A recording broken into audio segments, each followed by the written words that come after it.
Des dizaines de Guadeloupéens de tout âge venus faire la fête sur la plage de l'Anse des Rochers dimanche dernier, comme un pied de nez à la récente polémique.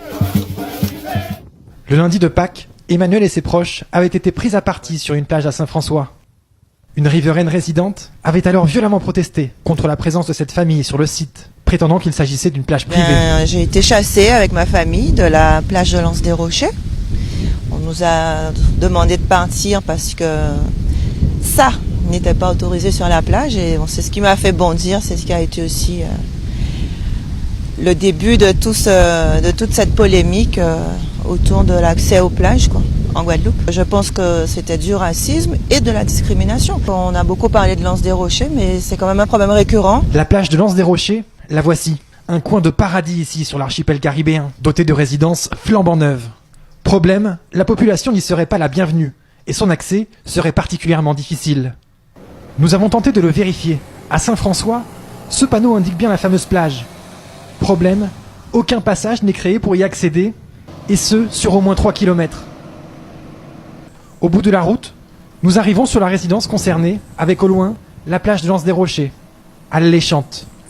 En caméra cachée, nous décidons d'approcher et de demander simplement d'accéder à la plage. Il y a beaucoup de gens qui viennent nous voir et qui veulent rentrer par là. Est-ce que j'indique le chemin comme on fait vous avez un privé chez vous? C'est pas marqué, mais c'est privé pour rentrer chez vous. Vous y allez? Après quelques minutes de discussion, ce chemin à plusieurs kilomètres est finalement indiqué pour accéder à la plage. Plus de 30 minutes de marche à pied sont nécessaires, de quoi en décourager plus d'un. Mais qu'est-ce qui pousse les résidents de ce complexe à ne pas supporter la présence d'autrui sur la plage? Sur un site internet, certains appartements sont effectivement vendus comme étant dotés d'une plage privative. Pourtant, dans un récent communiqué suite à l'affaire, la ville de Saint-François avait confirmé le caractère public des plages de la ville. Une donnée qui va dans le sens de l'agence des 50 pas géométriques de Guadeloupe. C'est dans des cas de figure comme ça où il y a des constructions faites, en principe, il y a toujours des servitudes d'aménager pour que le tout public puisse avoir accès de façon libre au littoral.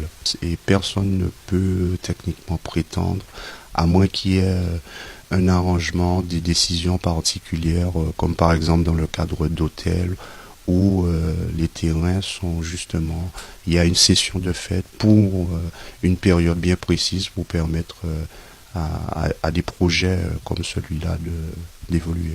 La plage de l'Anse des Rochers est ouverte à tous, mais elle est aujourd'hui très difficile d'accès pour le plus grand bonheur de certains résidents et propriétaires qui louent leurs biens en mentionnant une plage privative. Cette polémique en Guadeloupe pourrait bien mettre en lumière l'ensemble des plages concernées par ces problèmes de privatisation sauvage.